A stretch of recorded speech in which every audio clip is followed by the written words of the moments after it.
The snow had fallen without stopping for 3 days, burying every cabin in the valley under drifts that reached the roof lines. Men, women, and children were trapped inside structures that had become tombs, their doors sealed by walls of snow they couldn't break through, their firewood stacked uselessly just beyond reach. But one cabin stood different. Around it, a perfect circle of bare ground remained clear, steam rising from the warm earth as snowflakes melted the instant they touched down. What separated that cabin from all the others would save dozens of lives over the next 2 decades and change how men built shelters across the entire northern Rockies. Before we continue, let us know where you're watching from in the comments below. And if stories of frontier innovation like this one move you, hit that subscribe button, because tomorrow's episode reveals an even more impossible survival technique from the mountain men. The winter of 1841 came early to the northern Montana Territory. By mid-November, snow had already accumulated 3 feet deep in the valleys, and the temperature hadn't climbed above freezing in 2 weeks. Thomas Hutchins had survived 8 winters in these mountains, trapping beaver and living alone in a small cabin near the headwaters of the Bitterroot River. He was competent, careful, and respected by the scattered community of trappers who worked this remote region. On the morning of December 3rd, Thomas noticed he hadn't seen smoke from his nearest neighbor's cabin in 2 days. The neighbor was a man named Robert Kincaid, who lived with his wife Sarah and their 2 young children about 3 miles downstream. Robert was reliable. His chimney always showed smoke during winter. 2 days of silence was wrong. Thomas strapped on his snowshoes and made the trek through deep powder. What he found changed everything he thought he understood about winter survival. The Kincaid cabin was buried. Snow had drifted against the north wall until it reached halfway up to the roof. The door was completely sealed behind a wall of packed snow and ice. Thomas called out, no response. He began digging with his hands, then returned to his own cabin for a shovel. It took him 4 hours to clear enough snow to reach the door. The wooden bar was still in place on the inside. He had to break through a window to get in. The family was dead, all 4 of them. They had frozen during the night, huddled together near a fireplace that had gone cold. The mystery was solved when Thomas looked around the cabin. Along the exterior wall, stacked neatly and completely inaccessible, was their winter supply of firewood, at least 2 cords of dry split pine. Enough to keep them warm for 3 more months. They had died not because they ran out of wood. They died because they couldn't get to it. The door had frozen shut, then been buried by drifting snow. The window was too small to climb through. Robert had probably tried to break through the door, but couldn't generate enough force from inside. They had burned their furniture, their food crates, even some of the floorboards trying to stay warm. Then the fire went out, and the cold took them. Thomas buried the family when the ground thawed in spring. He marked their graves on a hillside where the sun would reach them. But through the rest of that winter and into the following summer, one thought consumed him completely. The cold hadn't killed the Kincaids. The snow had. More specifically, snow accumulation that trapped people inside structures that were supposed to protect them. Every cabin in these mountains had the same fatal flaw. They were built to keep weather out, but they became prisons when snow drifted deep enough. Most mountain men would have accepted this as tragic but inevitable. Thomas became obsessed with solving it. Spring arrived in late April of 1842, melting the snowpack and revealing the winter's destruction. Thomas spent 3 weeks traveling to every trapper cabin within 20 miles of his location. What he found confirmed his suspicions and deepened his obsession. He discovered 7 abandoned cabins. 4 had collapsed roofs, crushed under the weight of accumulated snow. 2 had doors that had been torn apart from the inside, showing desperate attempts to escape. 1 still had a body inside, a trapper named William Morris who had frozen to death sitting upright against his door, apparently too weak to break through the ice that had sealed it shut. Thomas documented everything. He measured the snow depths around each cabin. He examined how the drifts had formed, noting that they accumulated worst on the north and east sides where prevailing winds pushed the snow. He saw how cabin placement affected accumulation. Structures built in low areas or near tree lines had drifted worse than those on open high ground. He noticed that every single cabin had the same construction, logs stacked directly on the ground or on pan. Minimal stone supports, single fireplaces, simple doors. When he visited other trappers that spring, he tried to discuss what he had learned. The response was uniform indifference mixed with resignation. "Men die in the mountains," one trapper told him. "That's the price of freedom." "Build your cabin better, keep more wood inside," another suggested. "The Kincaids were careless," a third said. "Should have cleared their door." Nobody wanted to acknowledge the real problem. Mountain culture celebrated toughness and self-reliance. Admitting that cabins themselves were deadly traps felt like weakness. The prevailing wisdom was that if you died in winter, you had made a mistake. You weren't tough enough. You hadn't prepared properly. Thomas knew this thinking was wrong. The Kincaids had been prepared. They had plenty of firewood, plenty of food, a solid cabin. What they lacked was a way to prevent snow from trapping them inside their own shelter. He began studying the problem, methodically. During late spring and early summer, he observed how snow melted. He noticed that south-facing slopes cleared first because of sun exposure. He saw that areas near hot springs stayed clear even during the deepest winter. He examined rock outcroppings and noticed that large stones retained heat from the sun and melted snow around them faster than surrounding areas. One observation particularly caught his attention. Near a natural hot spring about 10 miles from his cabin, the ground stayed bare in a circle approximately 15 feet around the water source. Even during the coldest periods, steam rose from this area, and snow melted on contact. The ground itself was warm. Thomas sat by that hot spring for an entire afternoon in June, thinking. He couldn't move a hot spring to his cabin location, but perhaps he could recreate the effect. Perhaps he could make the ground around his cabin warm enough that snow couldn't accumulate. The idea seemed impossible. But the bodies of the Kincaid family haunted him. He had to try. Thomas left the mountains in early July of 1842. Most trappers use summer to relax and spend their earnings. Thomas had a different purpose. He traveled to Fort Benton with questions that made people think he had lost his mind.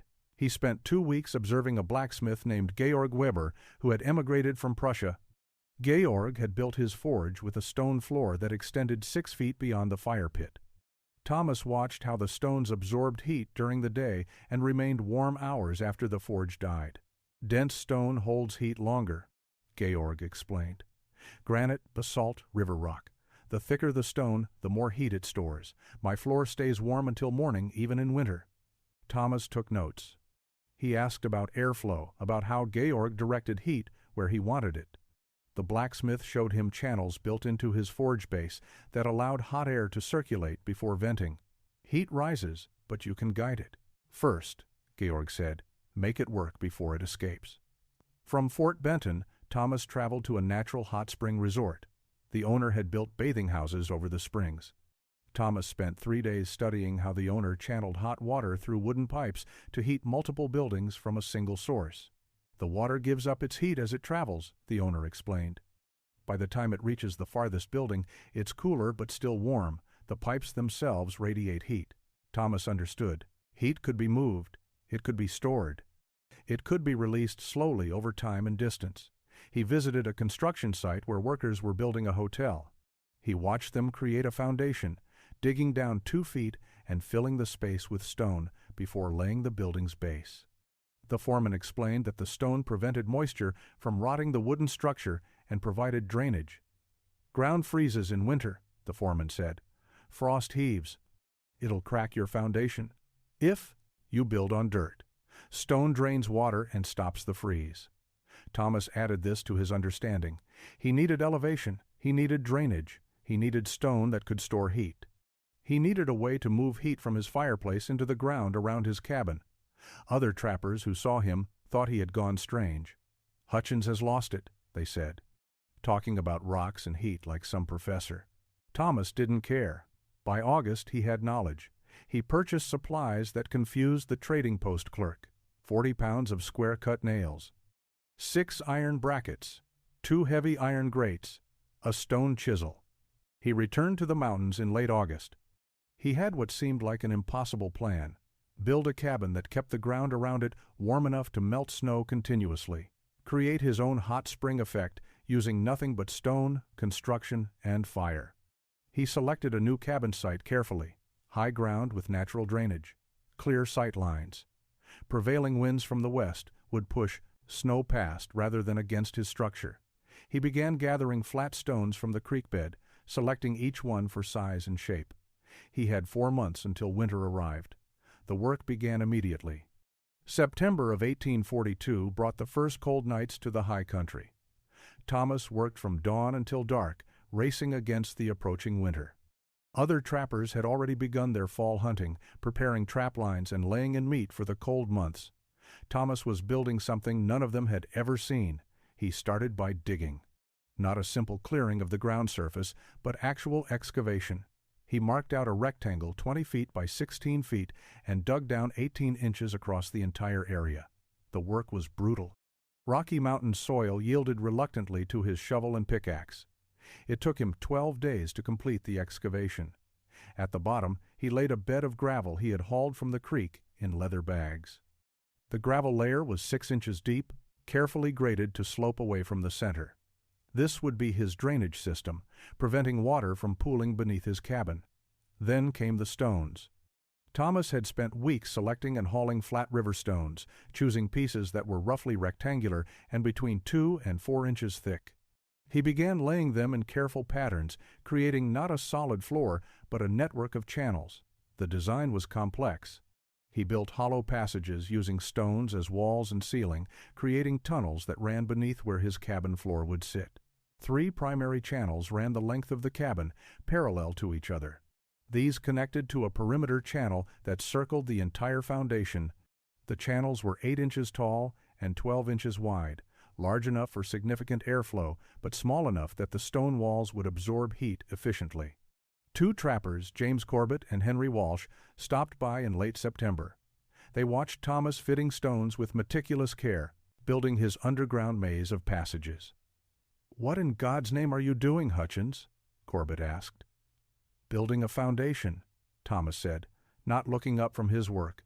"That's not a foundation, that's a damn puzzle," Walsh said. "You'll still be building when snow flies. Just stack some logs and be done." Thomas straightened up and looked at them. "You remember the Kincaids?" The 2 men nodded, their expressions sobering. "I'm building so that never happens again," Thomas said. "Snow won't pile against this cabin because the ground around it will stay warm." Corbett and Walsh exchanged glances. "You plan to keep a fire burning outside?" Corbett asked. "Inside the foundation," Thomas said. "Heat will travel through these channels and warm the stones. The stones will warm the ground." "That's insane," Walsh said, but his tone was uncertain rather than mocking. "Maybe," Thomas agreed. "But the Kincaids died with firewood stacked 10 feet from their door. I'd rather be insane than frozen." The 2 trappers left, shaking their heads, but they didn't laugh. Death in these mountains was too common for mockery. By mid-October, Thomas had completed the channel network. The foundation stood 18 inches above ground level, a massive structure of carefully fitted stone. On top of this, he would build his cabin. But first, he needed to create the heat sources that would feed his system. That's when the real innovation began. Thomas began the cabin walls in late October. The logs went up quickly compared to the foundation work. He had cut and prepared them during the summer, straight pine logs stripped of bark and notched with precision. But the cabin structure itself was secondary to what he built inside and on top of it. The innovation was the fireplace system. Where every mountain cabin had 1 fireplace, maybe 2 for larger structures, Thomas designed 3 separate heat sources positioned strategically throughout his cabin. On the left side, he built a traditional stone fireplace for living space heating. This would be his primary source of warmth and light, where he would cook and spend his evenings. The stonework extended deep into the foundation, connecting to the channel network below. On the right side, he constructed a second fireplace, smaller but equally well built. This would serve as a backup heating source and allow him to maintain warmth in different areas of the single-room cabin. Its base also connected to the foundation channels. The center fireplace was different entirely. Thomas built this one with its firebox actually below floor level, accessed through a small iron door. The fire would burn in a stone chamber that sat directly in the foundation's channel network. This was his dedicated foundation heating system. It would burn slow and low, not for comfort but for continuous heat distribution into the stone passages. The chimney work took 2 weeks. 3 tall chimneys for the 3 fireboxes rose through the roof, but Thomas added 3 more structures. These were shorter vents, carefully positioned around the roof surface. They weren't connected to any firebox. Instead, they opened into the foundation channel system, providing exhaust points for the heated air that would circulate below. The design was elegant in its simplicity. Hot air from the 3 fires would enter the foundation channels. As it traveled through the stone passages, it would warm the rocks. The heated stones would radiate warmth upward into the cabin floor and outward into the ground beyond the foundation. The air, having given up its heat to the stones, would exit through the 3 passive vents. Thomas understood convection instinctively, even if he didn't know the scientific term. Hot air rises. By providing multiple exit points, he created natural circulation. The system would run automatically as long as any fire burned. No pumps, no mechanisms, just stone and air and heat following natural laws. By early November, the cabin was complete. 6 vents protruded from the roof. 3 would show smoke when fires burned. 3 would remain silent, exhaling only warm air that had already done its work heating the foundation. The first snow fell on November 8th. Thomas lit all 3 fires and waited. Within 6 hours, he could feel warmth radiating from his floor. He went outside and placed his hand on the ground, 2 feet from his foundation. It was noticeably warmer than the surrounding earth. The next morning, an inch of snow covered everything except a circle around his cabin. There, the ground remained bare and warm to the touch. It worked. Early winter of 1842 came with steady but moderate snowfall. By mid-November, the mountains had accumulated 8 inches of powder, enough to make travel difficult but not yet dangerous. Thomas maintained his 3 fires daily, watching his system perform. The clear perimeter around his cabin expanded gradually. Within the first week, bare ground extended 6 feet from his foundation. By the end of the second week, the circle had grown to 8 feet. The ground in this zone remained completely snow-free even during active snowfall. Steam rose visibly on cold mornings when fresh snow fell and melted instantly upon contact. Thomas experimented with the system. He let the center foundation fire burn low one night to see what would happen. By morning, the clear perimeter had shrunk to 5 feet. When he rebuilt the fire hot, the perimeter expanded again within hours. He learned that the left and right fireplaces provided enough heat to maintain a small, clear zone, but the dedicated foundation fire was essential for the full effect. Word spread quickly through the sparse trapping community. In late November, 5 trappers made the journey to see Thomas's cabin. They stood in the snow, looking at the impossible bare circle surrounding his structure. "I'll be damned," James Corbett said, the same man who had questioned Thomas's sanity in September. "It actually works." Henry Walsh walked the perimeter, testing the ground with his boot. "The earth is warm. I can feel it through my soul." "How much wood does this consume?" another trapper asked. The question reflected every mountain man's primary concern. Firewood was survival. Wasting it was death. "The center fire burns 1 large log every 8 to 10 hours, Thomas explained. "It doesn't need to be hot, just continuous. The left and right fires I'd burn anyway for heat and cooking. Total consumption is maybe 1/3 more wood than a standard cabin." 1/3 more wood to never shovel snow, Corbett said thoughtfully. "That's a trade I'd make." "And you can always get to your wood pile," Walsh added, understanding the real benefit. "Never get trapped inside." Not everyone was convinced.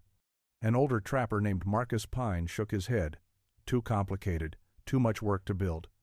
What happens if your foundation cracks? What if the channels collapse? Then, I have a cabin with a very solid foundation," Thomas replied. "The system is extra. The structure is sound regardless."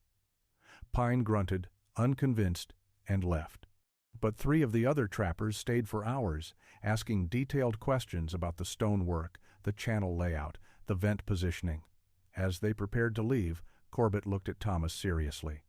"You built this because of the Kincaids." "Yes," Thomas said simply. "It's a good memorial," Corbett replied, "better than a grave marker." "This might actually save lives." Thomas nodded but said nothing. The real test hadn't come yet. Moderate snowfall was one thing. A true blizzard was something else entirely. He knew the mountains would deliver that test eventually. He just didn't know it would come so soon. January of 1843 brought a weather pattern that old-timers would reference for decades. A massive storm system moved into the northern Rockies on the 5th day of the month and remained stationary for 3 days. The snow fell without pause, heavy and wet, accumulating at a rate of 4 inches per hour. During the worst periods, Thomas woke on the morning of January 6th to find visibility reduced to 20 feet.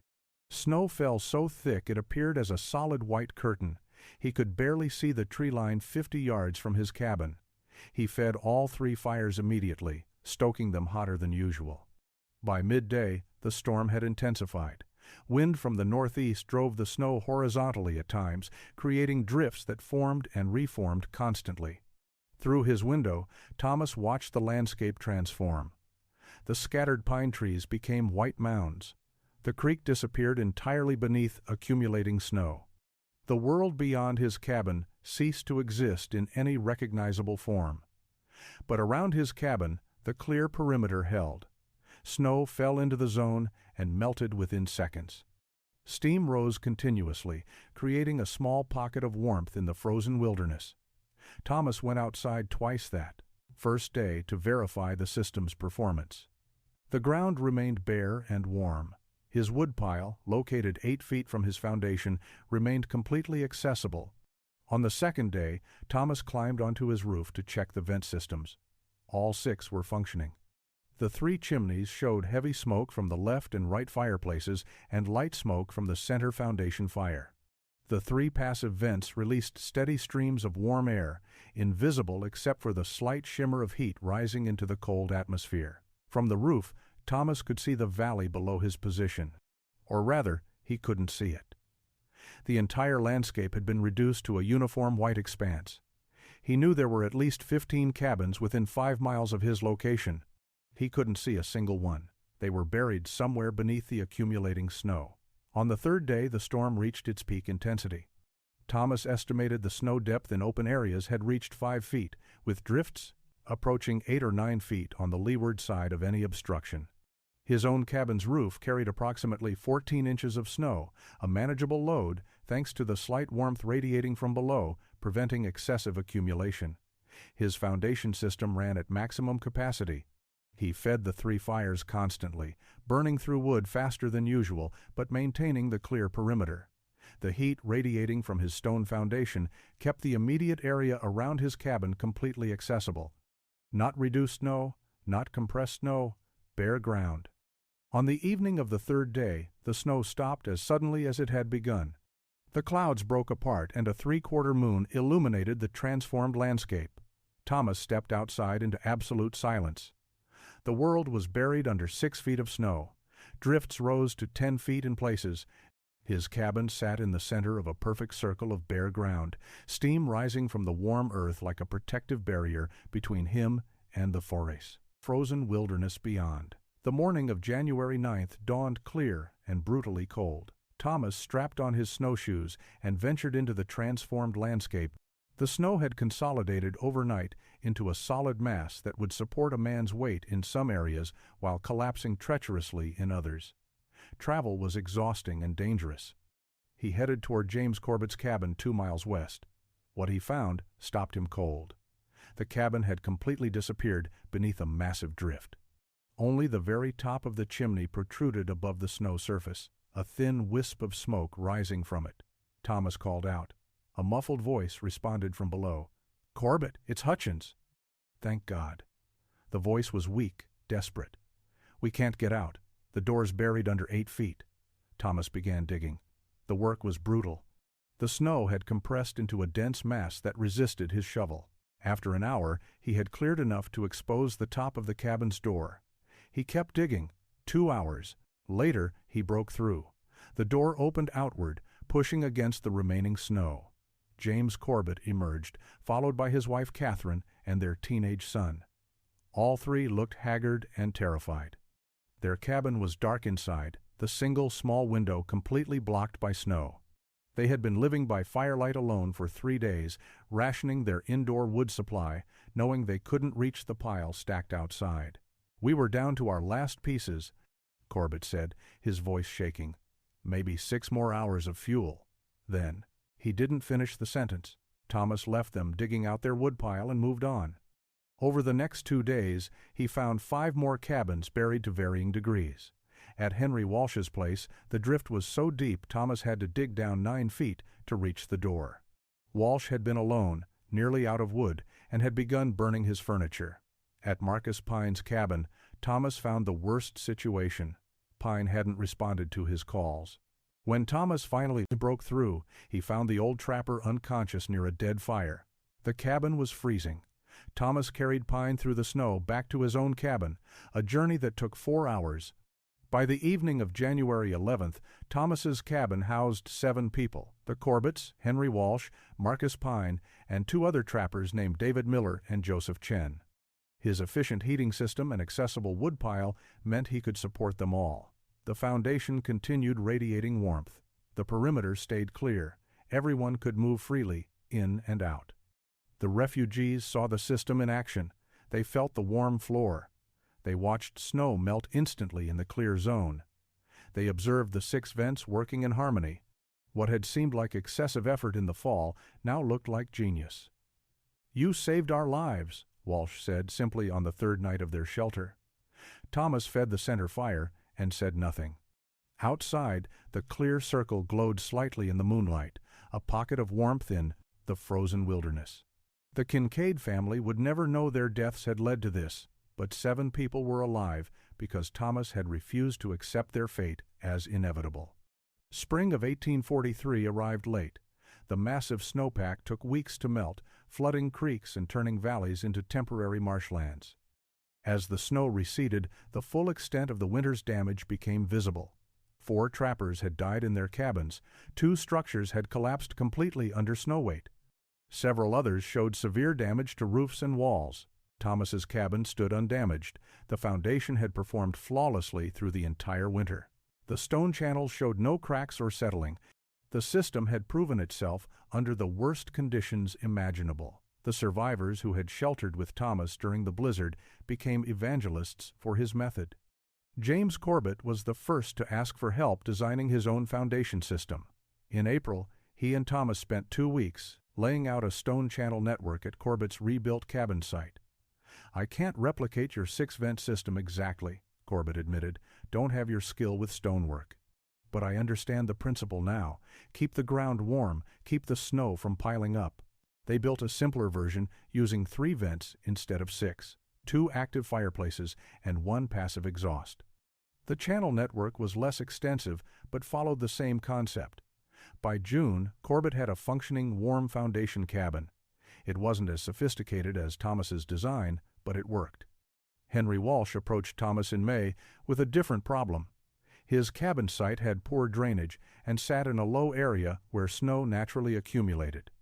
Thomas helped him select a new location on higher ground and explained the principles of placement: elevation for drainage, clear sight lines, consideration of prevailing wind patterns.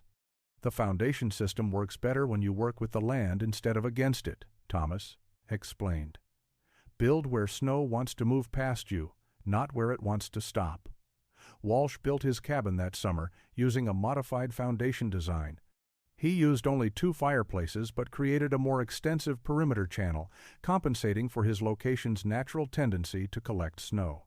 By the fall of 1843, 5 new cabins in the region had incorporated some version of Thomas's warm foundation concept. None were exact copies.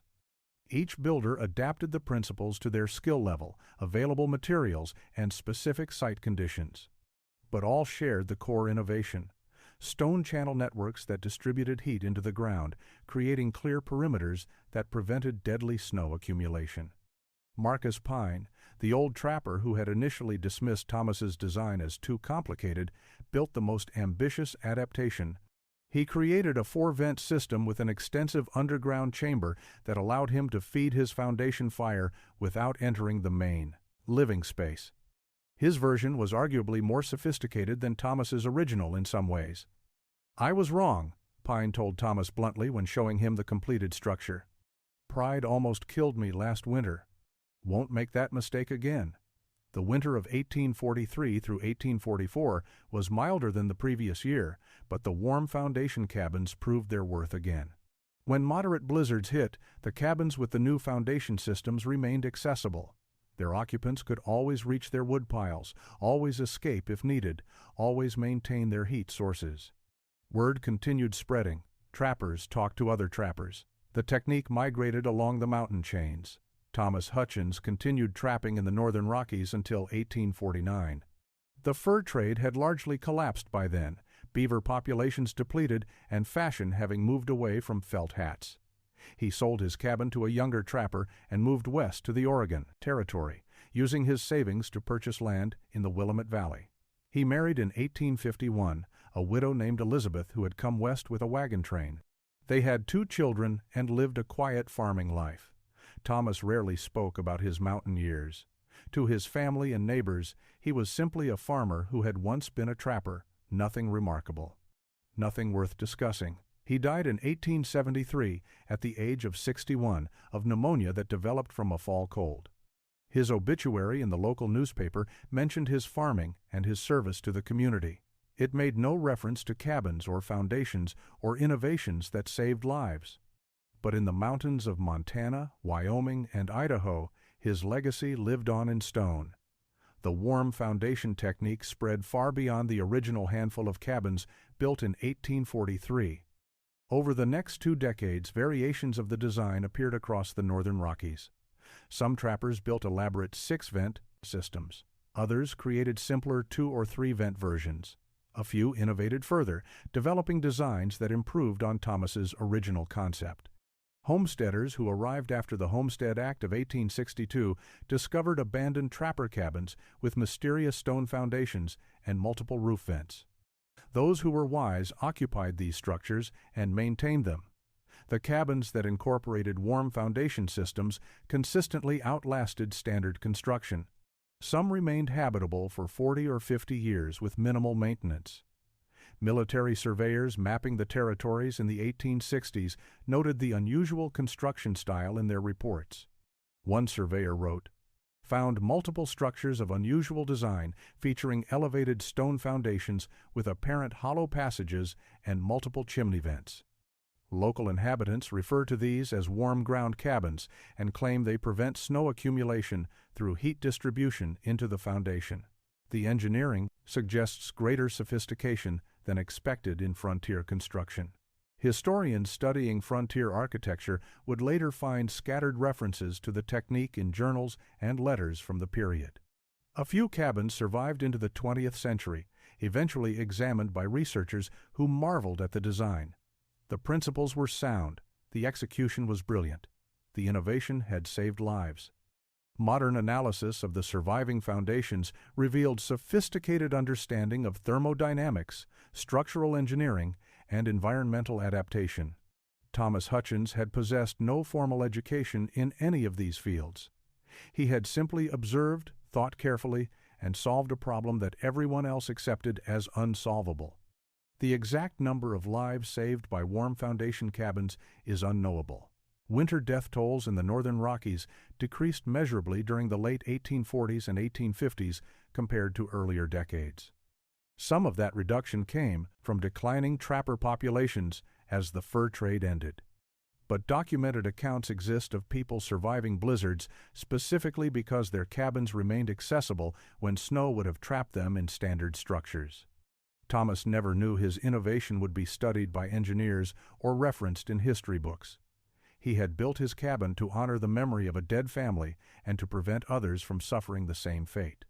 In that simple goal, measured against the lives that continued because of his work, he succeeded completely. His monument was never carved in stone or cast in bronze. It was built into foundations scattered across thousands of square miles of mountains, silent and functional, doing exactly what he designed them to do, keeping the ground warm, keeping the snow away, keeping people alive.